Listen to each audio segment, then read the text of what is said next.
morning and welcome to Rising. I'm Robby Soave, and I'm glad to be joined again by Briahna Joy Gray, who has returned to us. I'm back, one wisdom tooth short, but I am back. So that's what I wondered if you were going to admit why you were gone. Yes, I'm going to reveal that very sensitive piece of medical information that they took half of one of my wisdom teeth. It's my first one that they've ever extracted. I have all mine still. My skeptical brain, my conspiracy theory is that wisdom teeth removal is a scam. Those dentists just want to take it and bill you for it, but they finally got me on one of them. I don't feel any better. You also revealed inadvertently that you too were a fan of the late aughts show Heroes, so we were just recapping that.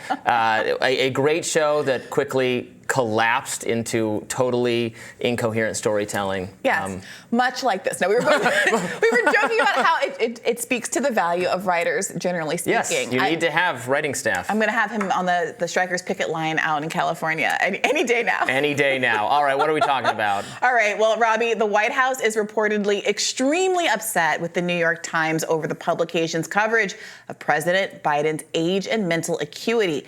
Times publisher AG Sulzberger said in a recent interview, quote, "We are not anyone's opposition and we're not anyone's lapdog. We are going to continue to report fully and fairly, not just on Donald Trump, but also on President Joe Biden. He is a historically unpopular incumbent and the oldest man to ever hold this office. We've reported on both of those realities extensively, and the White House has been extremely upset about it." Sulzberger's pushback comes as a frustrated White House apparently sent a letter to the press corps skewering coverage of Biden's handling of classified files. CNN's Oliver Darcy reports that spokesman Ian Sams wagged his finger at journalists, writing, "Many outlets have reported striking inaccuracies that misrepresent Special Counsel Robert Hur's reports, conclusions about the president, and reporters in the White House briefing room have asked questions that include false content or are based on false premises." Well, Axios reports that Biden staffers are hoping the upcoming State of the Union address will be a public reset moment for the president to hopefully neutralize swirling chatter about his stamina, his leadership, his age. Biden is set to take the podium on March 7th. So the irony here is that, frankly, yes, there have been, I think, a surprising number of articles that acknowledge that Biden's age is a problem.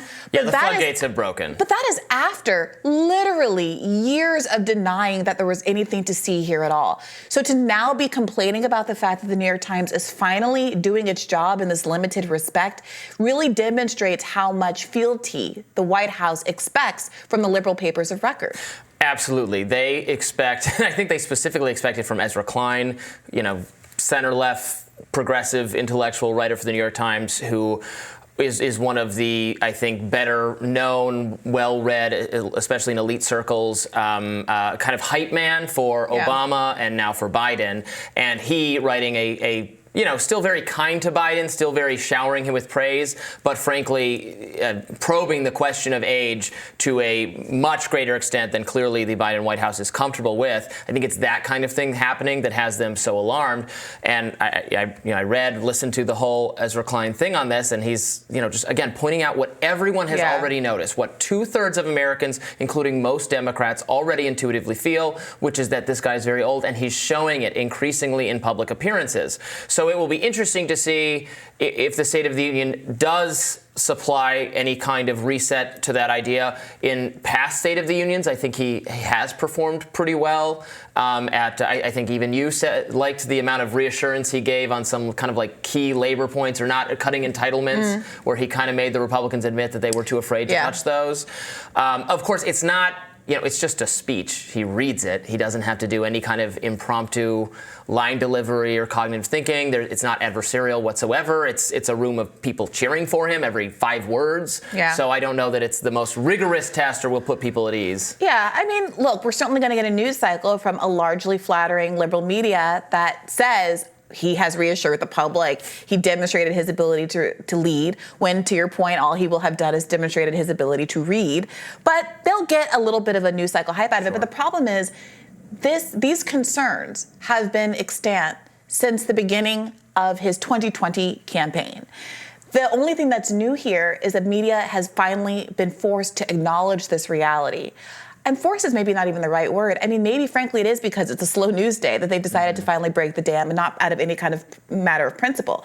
But the point of fact is that utterly lose his train of thought so obviously right in front of them so many times before. I think the inner kind of news headline seeker overtakes them and go, what's going on here, Joe? The Hur report. I mean, I take the point that there are characterizations of the Hur report that sometimes are maximalist.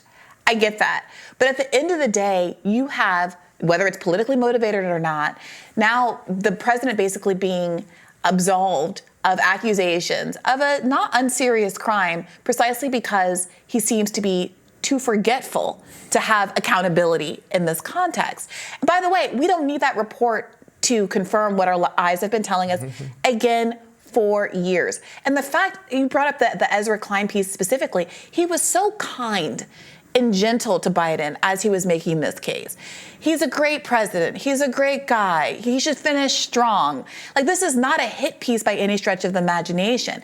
It's a simple acknowledgement that the man at 81 years old is the oldest president we've ever had, will be the oldest presidential candidate we've ever had. And that most of the public, including a majority of Democrats in your own party, think that that's a concern. At the same time that he's polling so horribly, not just in general election polls, which are bad enough, but in the specific states that he needs to win, at times down 10 points to Donald Trump, who, as liberals love to announce, been indicted dozens and dozens of times and just is facing a multi-million-dollar judgment out of New York and has all of these problems. And even that isn't hurting him as much as the fact that Joe Biden is perceived to be incompetent to serve. I was reading a Nate Silver Substack piece on this subject, and he was saying, look, okay, a year ago you could have made the case, well, the polls, it's too far out for them to have any predictive power, and the economy's bad, but his numbers could improve once that turns around. But now they are predictive. It's close enough that they do have some, you can read something into them. The improving economy hasn't really changed the direction of his polls. And before you could say, well, it's not clear it's him versus Trump, even though it is going to be him versus Trump. So it's kind of muddled where people's thinking are. Now everybody kind of understands that. And these polls do carry more weight. Look, obviously it's too late, unfortunately, to run a primary process the proper way, where you actually have a competitive field of alternate candidates. And then if Biden wins, fine. That's what happened. But they didn't do that at all. They did no debates. The DNC did not facilitate an actual process. So now they're in the position, and it's what Ezra Klein ultimately gets to in his column, where the one way out of this, so there's no way out unless Joe Biden steps aside. He has to decline to run again at the convention. And then that whole, the way presidential candidates were picked for 100 years comes back into play. Not since the 60s has this been the method, but they could still do that. Which presents its own problems insofar as it can be a very undemocratic process in a context where a lot of people are already feeling hurt by the undemocratic nature of this primary process, the DNC asserting that there will be no primary, the media blackout of any other insurgent candidate, whether it's a Dean Phillips or a Marianne Williamson or any of these third-party, RFK Jr., who literally had to leave the Democratic Party because he felt he was being blacked out in such a holistic way. Yeah, so here we are. I just want to note again, Ezra Klein opens this piece that the Biden administration is melting down over by saying, my heart breaks a little bit for Joe Biden. It's really the nicest, softest touch you can imagine for a piece like this. And still, knives are out for the New York Times. Of course. All right, we will continue to monitor this situation, and we'll have more Rising right after this.